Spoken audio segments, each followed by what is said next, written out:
সভা না করার জন্য আজকের সরকার তারা এত বড় বড় নির্দেশিকা দিচ্ছেন। ওই সভায় আজকের মুখ্যমন্ত্রী কতবার বক্তৃতা দিয়েছেন বলুন তো? ওই একই জায়গায় ভিক্টোরিয়ার হাউসের সামনে তৃণমূলের শহীদ তর্পণের যে সভা, সেখানে আজকের মুখ্যমন্ত্রী কতবার মমতা বন্দ্যোপাধ্যায়ের নেতৃত্বাধীন তৃণমূল কংগ্রেসের লক্ষ লক্ষ কর্মীর সামনে তিনি কতবার বক্তৃতা দিয়েছেন। আজকে সেই শহীদ তর্পণের জায়গা ওখানে হবে না। আমরা আশা করেছিলাম ওখানেই সরকার দেবেন, সেই জন্য আমরা কিছু নিজেদের মতো রাস্তা না আটকে একটা মাপজোক রাখছিলাম যে যদি সরকার কোনো কন্ডিশন দেয়, পুলিশ কোনো কন্ডিশন দেয়, এই দিকটা ছাড়তে হবে, ওই দিকটা কমাতে হবে, যাতে আমরা তৈরি থাকি। তো সেই জায়গায় দাঁড়িয়ে তারা নোটিশ দিয়েছেন, জিজ্ঞাসাবাদ করেছেন। আমি জিজ্ঞাসাবাদের যা যা উত্তর দেওয়া দিয়েছি, কিন্তু এর থেকে প্রমাণিত হয় যে আচ্ছা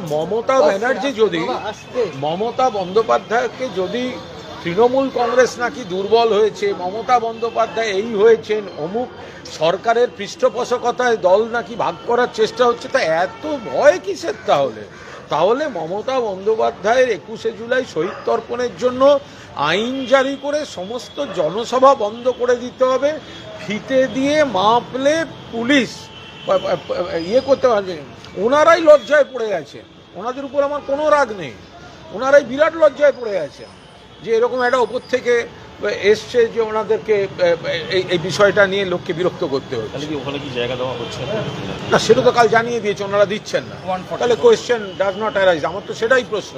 প্রথম প্রশ্ন যে মাননীয় মুখ্যমন্ত্রী এর আগে তিনি যখন মুখ্যমন্ত্রী হননি, যখন তৃণমূল কংগ্রেসে ছিলেন, তিনি কবার ওই একই জায়গায় শহীদ তর্পণের সমাবেশে তৃণমূলের সবাই লক্ষ লক্ষ কর্মীর সামনে উনিও তো বক্তব্য রেখেছেন। তো সুতরাং আজকে সেটা নিষিদ্ধ করছেন, এবং যখন নিষিদ্ধটাই হচ্ছে তখন আমরা তো নিশ্চয়ই ঝগড়া করতে যাব না। কিন্তু যখন আমরা আবেদন করেছিলাম এবং আবেদন করার পর আমরা ইয়েস পাইনি, নো পাইনি, সেই সময়টা অন্তর্বর্তীকালীন সময়ে আমরা একটা প্রস্তুতি রাখছিলাম। পুলিশ যদি কোনো কন্ডিশন দেয় যে এটার এই জায়গাটাকে এইভাবে ছাড়তে হবে, ওইভাবে ছাড়তে হবে, আমরা তার প্রস্তুতির জন্য একটু মাপযোগ করেছিলাম, মাপামাপির জন্য। প্রোগ্রাম নয়, পথসভা নয়, অবরোধ নয়, ছুটির দিনে ফাঁকা রাস্তায় বৃষ্টির মধ্যে মাপামাপি। এখন প্রশ্নগুলো তারা তাদের মতো করেছেন, আপনারা এইভাবে ধরতে পারেন, পিচের রাস্তা ছিল না মাটির রাস্তা ছিল, যে গাছটা দেখেছেন ওটা পলাশ গাছ নাকি ওটা কৃষ্ণচূড়া গাছ, যে ফিতে দিয়ে মেপেছেন ওটা প্লাস্টিকের ফিতে নাকি পাটের তৈরি ফিতে, আপনারা কোন দিকে মুখ করে দাঁড়িয়েছিলেন, উত্তর দিকে না দক্ষিণ দিকে? আপনারা যখন দাঁড়িয়েছিলেন তখন ক লক্ষ গাড়ি সেই জায়গাটায় আটকে গিয়েছিল। আপনারা কি জানেন ফিতে নিয়ে যাওয়াটা আজকালকার দিনে অপরাধ রাস্তায়? ফলে এই ভয়ঙ্কর সুন্দর প্রশ্ন, প্রায় এগুলো এরকমই সমস্ত প্রশ্ন, এগুলো প্রতীকী প্রশ্ন। এই ভয়ঙ্কর সব দেখে একটা পুলিশ রাজের নমুনা মাননীয় মুখ্যমন্ত্রী। আপনিও তো রাজনীতি করে উঠেছেন, আপনি তো একেবারে গ্রাসরুটের রাজনীতি করে উঠেছেন, বিরোধী রাজনীতি করেছেন, এই দলের শহীদদের তর্পণও আপনি করেছেন, তারপরে কি এগুলো সমস্ত ঠিক হচ্ছে? কুণালদা, আজকে ঋতব্রত, অরূপ রায় এরা সব দিল্লি গেছে, দুজনের টিম আগামীকাল ইলেকশন কমিশনের ফুল বেঞ্চ জ্ঞানেশ কুমারের নেতৃত্বে, সেখানে ওরা মিট করবে। তৃণমূল কংগ্রেসের প্রতীক থেকে তহবিল সবকিছুর ওরা ক্লেম করে। দেখুন, এটা গোটাটাই তো চলছে বিজেপি স্পন্সর, ওদের মিটিংয়েও তো সেই দিল্লি থেকে আসা লোকেরা বসে থাকছেন। তো ফলে এটা যাই হচ্ছে সেটা একটা নির্দিষ্ট পরিকল্পনা এবং তৃণমূলকে ড্যামেজ করার চক্রান্ত এবং পৃষ্ঠপোষকতা নিয়ে হচ্ছে। যারা যারা গেছেন, আমি সকলকে বলবো না, তাদের কারুর নামে কি মামলা আছে খেয়াল করেছেন? কার নামে খুনের মামলা আছে? কেউ খুনের মামলায় ভালো তৃণমূল সাজছেন, আর যিনি খুন হয়েছেন তার স্ত্রী মুখ্যমন্ত্রীর কাছে বিচার চাইতে যাচ্ছেন। তারা বাঁচতে যাচ্ছেন, বাঁচতে চাই বিজেপি তাই। খুনের মামলা আছে, বাঁচতে চাই বিজেপি তাই। অবৈধ সম্পত্তির মামলা আছে, বাঁচতে চাই বিজেপি তাই। ধর্ষণের মামলা আছে, বাঁচতে চাই বিজেপি তাই। আমার বিরুদ্ধে মামলা নেই, কিন্তু যদি ভিত্তিহীন মামলা দিয়ে দেয়, চাপ আছে, বাঁচতে চাই বিজেপি তাই। আমার বিরুদ্ধে মামলা নেই, কিন্তু আমার চারপাশের লোকদের মামলা থ্রেট দেওয়া হয়েছে, বাঁচতে চাই বিজেপি তাই। এটা কোনো বিরোধী দল না, এটা একটা বকলস পরা বিরোধী। সরকার যারা চালাচ্ছে তারাই একটা বকলস পরা বিরোধী রাখতে চাইছে, যাতে তাদের সরকার চালাতে সুবিধা হয়। এরা তৃণমূলের টিকিটে জিতে মমতা বন্দ্যোপাধ্যায়ের পিঠে ছুরি মারছেন, নিজেদের এলাকায় যেতে পারছেন না, আত্মীয়দের কাছে অধিকাংশই মুখ দেখাতে পারছেন না।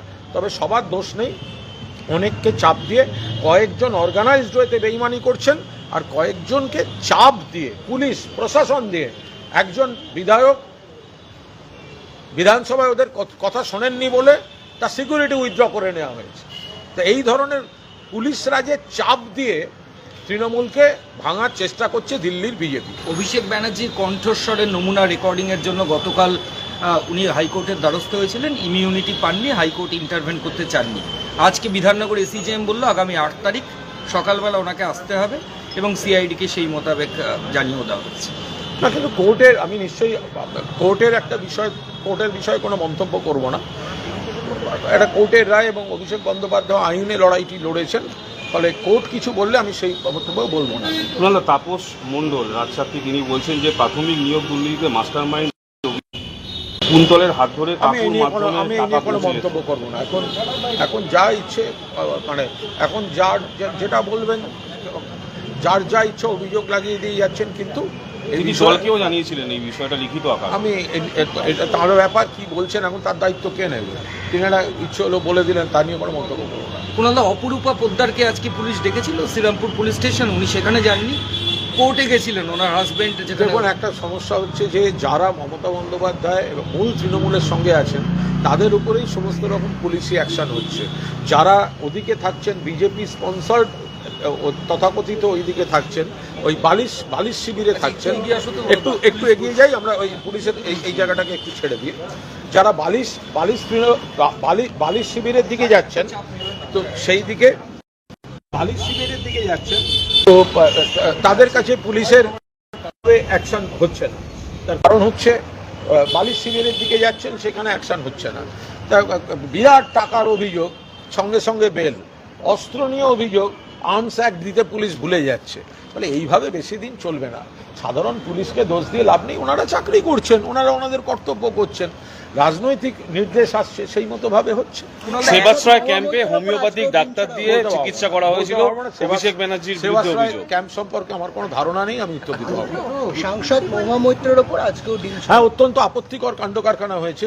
মহুয়া একটি বৈঠক করছিলেন, সেখানে তৃণমূল কংগ্রেসের সবাই ছিলেন, সেখানে জমায়েত করে হামলা হয়েছে, ডিম ছোড়া হয়েছে।